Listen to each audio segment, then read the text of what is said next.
March 3, 1977. A film studio office in Kowloon, Hong Kong. The contract was already signed. That detail matters. By the time the conversation this story is built around took place, the contract was already signed. Lo Wei held it.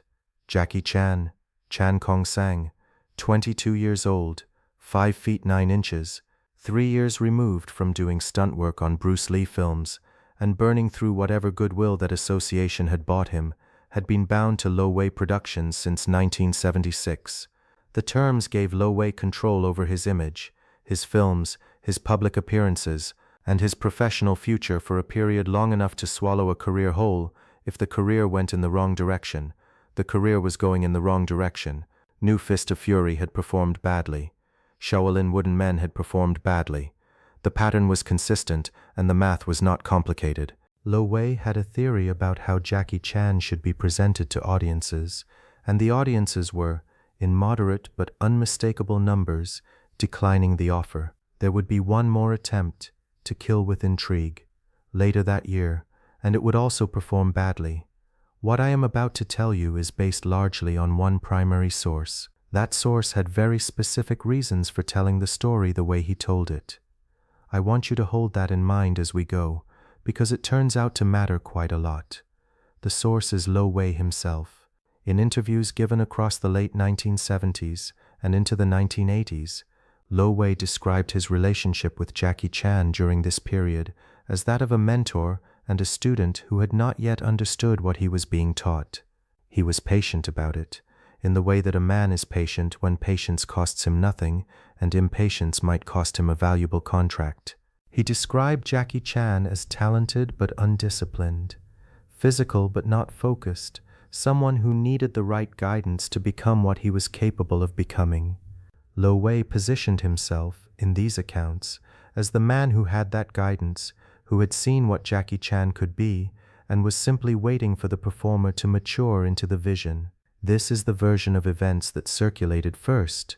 This is the version that shaped how the industry talked about what happened between them. Lo Wei was an established director with 2 decades of credits. Jackie Chan was a stuntman turned actor whose films kept underperforming. In a system built on hierarchy and seniority, the established director's account carried more weight than it perhaps should have.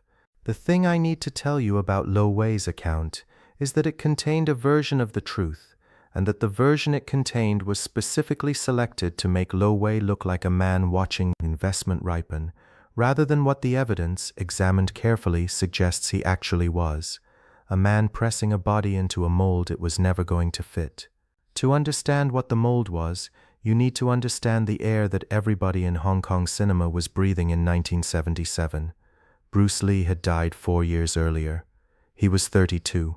The international market that had opened around his films, the hunger for Hong Kong martial arts cinema that Enter the Dragon had detonated, was still there, still real, still commercially significant. But the performer who had organized that appetite was gone, and nobody had emerged to replace him. Studio executives, both in Hong Kong and in the American companies that were beginning to pay attention to Hong Kong product, had spent 4 years searching. They were not looking for someone new. They were looking for someone equivalent, someone who could produce the same response in the same audience through approximately the same mechanism.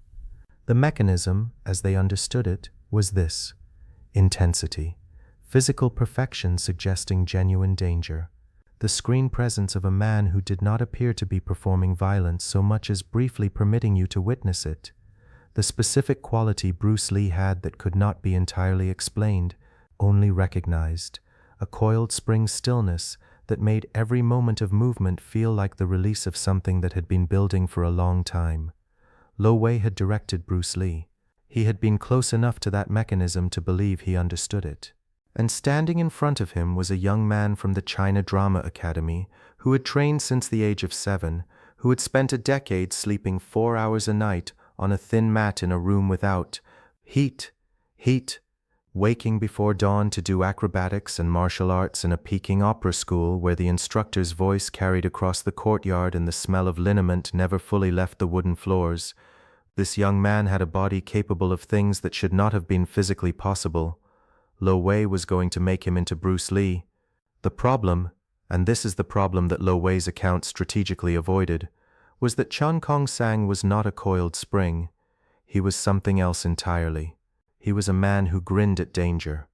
A man whose face, in the middle of a fight sequence, registered genuine delight rather than contained menace.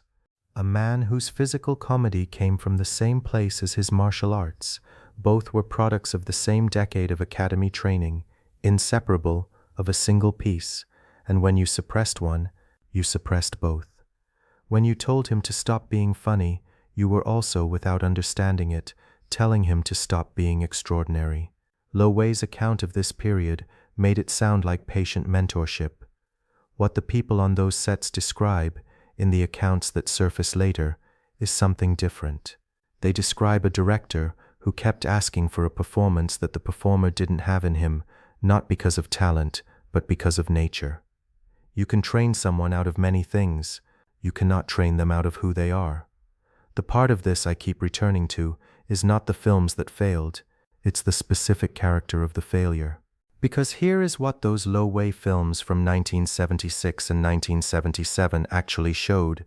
If you watch them now, if you turn off the knowledge of how the story ends and look at them fresh, you can see what Lo Wei was trying to do, and you can see the thing he was trying to suppress pushing back through the frame. You can see Jackie Chan attempting the intensity, holding the stillness, performing the menace, and then something slipping, a fractional softening. A flicker behind the eyes that is not Bruce Lee's coiled menace, but something altogether different, the look of a man who finds something genuinely funny and is working very hard not to show it. That slippage was the real story. Lo Wei read it as failure of discipline. He was right about the slippage. He was wrong about what it meant. I want to be precise about my reaction to this because it's not straightforward. Lo Wei was not a villain in the simple sense. He had a theory. The theory was reasonable by the logic of the industry in 1977. He pursued it with the tools available to him. What he lacked was the capacity to recognize that the thing pushing back through the frame was not an obstacle to Jackie Chan's potential. It was the potential itself, and that incapacity cost both of them years. Here is where the accounts diverge in ways I want to be honest with you about. The Lo Wei period did not end cleanly. What happened between the end of that contract and Jackie Chan's arrival at seasonal films, where he would make Snake in the Eagle's Shadow and then Drunken Master with director Yuen Wu-ping, involved a legal and professional situation that different sources describe very differently. Lo Wei's account suggests an orderly transition, a natural evolution, an older director passing a performer forward. The accounts from people closer to Jackie Chan during this period describe something considerably more contested, a contract that had to be navigated out of rather than concluded, an escape from a situation that had become untenable, a crossing of lines that had real professional risk attached to it. The exact mechanics of how Chan Kong Sang moved from Lo Wei Productions to seasonal films and what it cost him and who helped make it possible, those details are not fully in the public record. I have looked at what exists. The picture is incomplete. What I can tell you with confidence is that by late 1977, he was in a different professional situation, making a different kind of film, for a director who had a completely different theory about what Jackie Chan was. Yuen Wu-ping's theory was, in its way, the exact inverse of Lo Wei's. Where Lo Wei saw the comedy as the problem to be solved, Yuen Wu-ping saw the comedy as the architecture to build around. He had watched the Lo Wei films, he had watched the slippage, and his read was not that the slippage needed to be eliminated, it was that the slippage needed to be the film. The production of Snake in the Eagle's Shadow, which shot in the latter part of 1977 and released in February 1978, was the first time Jackie Chan was allowed to rehearse a fight sequence and have the director look at what he actually did, rather than what he had been told to do. The distinction sounds minor. It was not minor at all. In the Kowloon warehouse studios of that period, concrete block walls damp in the summer heat, the smell of dust and cheap pyrotechnics hanging in the air, Cantonese directions called from every corner simultaneously, Jackie Chan showed Yuen Wu-ping what he had, not the Bruce Lee impression, not the contained menace, what he had, the falls that became somersaults, the pain that registered in real time on his face and then transformed, in the same motion, into something close to laughter. The improvised use of whatever was nearby, a chair, a wall, another man's jacket, as instrument and obstacle simultaneously, the way his body communicated, at every moment, that it was aware of how absurd this all was, and was doing it anyway. Yuan Wu-ping watched this, and according to accounts from people who were present on set, said something along the lines of, "Do that, do exactly that, more of that." The contrast with what Jackie Chan had been told for the previous 2 years could not have been more complete. The contrast with the decade before that, the academy years, the iron discipline, Master Yu Jim Yuan's absolute authority, the training that had built this body, was more complicated. Because here is the paradox that takes some sitting with. The China Drama Academy had trained him in everything that Lo Wei wanted to suppress. The acrobatics, the physical discipline, the capacity for repeated extreme exertion without stopping. And yet those same years had also produced the thing Lo Wei could not use. The comic instinct, the performer's awareness of the audience, the inability to be entirely serious in a way that was also a kind of freedom. The Academy had made him impossible to destroy by making him entirely himself. Drunken Master was released on October 5th, 1978. It was 24-year-old Jackie Chan as writer of his own future, directed by Yuan Wu-ping, produced by Ng-si Yuan at Seasonal Films. It grossed more in Hong Kong that year than almost anything else. The martial arts community talked about it for months. The scenes were studied, replicated, argued over. Lo Wei gave an interview around this time in which he described the film's success as validation of the work he had done with Jackie Chan in the preceding years. The foundation, he said, had been laid. Seasonal Films had simply benefited from the building. I have read that interview several times. I want to leave it there for a moment, without commentary, and let you hear what it sounds like. What Lo Wei's account needed to be true, what it required in order to hold together, was a particular understanding of how talent works. The understanding that talent is a raw material, shapeable by the right hands, that the shaper's contribution is the essential one, and the performer is the medium through which the shaper's vision flows. This is a coherent theory of creative production. It is also, in this specific case, demonstrably backward. Jackie Chan was not made by Lo Wei's pressure, he survived it. Those are related but not identical things. Surviving a system that is trying to reshape you into something you are not requires a specific kind of resistance, not dramatic, not outwardly rebellious, but persistent. The slippage in those Lo Wei films was not failure, it was persistence. The thing that kept breaking through the Bruce Lee frame was the same thing that, once the frame was removed, became the foundation of one of the most successful screen careers in the history of world cinema. He later said, in one of those interviews where he speaks about the early career with the matter-of-fact calm of someone who has processed something very thoroughly, "Do not let circumstances control you. You change your circumstances." It was offered without particular drama. It was delivered the way he delivered most things, directly, without ornament, as if the lesson had cost something and he'd decided not to dress it up. I think about what it took to change those particular circumstances. The contract. The theory being pressed against him daily. The industry consensus that the path forward was the Bruce Lee path. Changing those circumstances was not a single decision made on a single morning. It was a long series of small refusals, of not becoming what the mold required, sustained across years, at real professional cost, in a system that had no formal mechanism for a young performer to disagree with an established director's vision of him. I want to ask you something directly about this, and I genuinely want to know your answer. There are 2 ways to read what Lo Wei did during this period, and I have been sitting with both of them, and I cannot come down firmly on either side. The first reading, Lo Wei genuinely believed his theory. He had been close to Bruce Lee. He had seen what that quality produced commercially. He had a performer in front of him with extraordinary physical gifts, and he applied the best framework he had. He was wrong, but wrong in the way that any reasonable person operating with incomplete information can be wrong. The damage he did was real but unintentional. The second reading, Lo Wei understood, on some level, that his theory wasn't working, the films were failing, the evidence was in, and kept pressing it anyway, because abandoning the theory meant admitting that the thing he had contracted and controlled was not what he believed it to be, that the persistence was not conviction, but investment protection, that the system was not mistaken so much as deliberately maintained. These two readings produce very different stories about the nature of the obstacle Jackie Chan was navigating. Tell me which one you believe. Leave it in the comments. I'm not being rhetorical. This is the question I came into this story thinking I could answer and came out of it unable to. The system, as it existed in Hong Kong cinema in the 1970s, was not designed to stop Jackie Chan specifically. It was not that personal.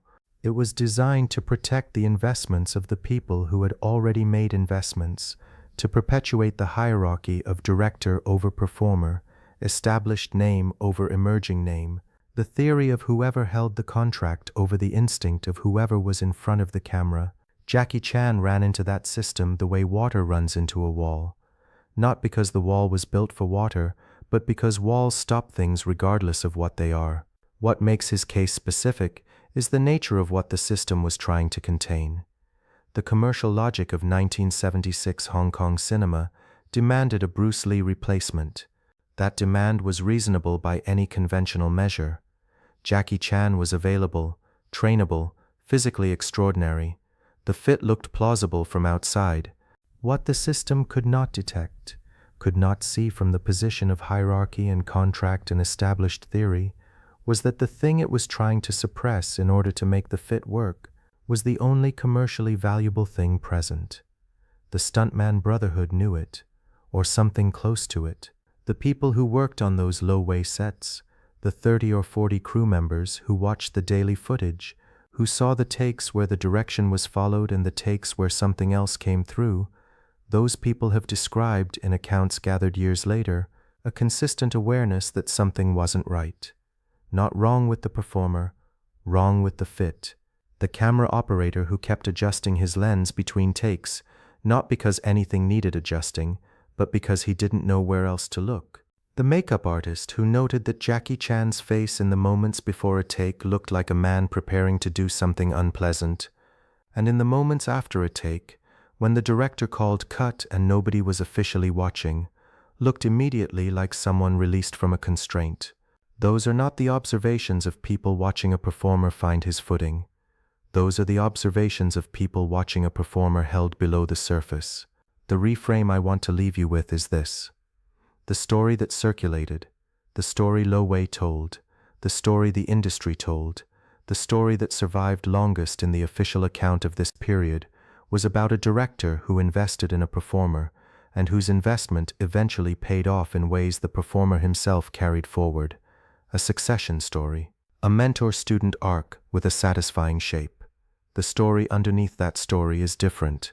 It is about a system that consumed 2 years of a performer's career trying to produce something the performer was constitutionally incapable of being, not because of any failure on the performer's part, but because of a fundamental misread of what the performer actually was. And it is about the fact that the system's failure to suppress what it was trying to suppress is precisely what made Jackie Chan Jackie Chan. The pressure did not form him. He formed despite it, and in doing so proved something that the industry's official account had no particular incentive to acknowledge, that the template was wrong, that the thing it was measuring against, the Bruce Lee standard, the coiled spring intensity, the specific mode of dangerous masculine invulnerability, was not the only commercially viable thing a martial arts performer could be, was not even, as it turned out, the most commercially viable thing. The most commercially viable thing was the grin. Was the pain made funny? Was a man who let you see exactly what it cost and kept going anyway?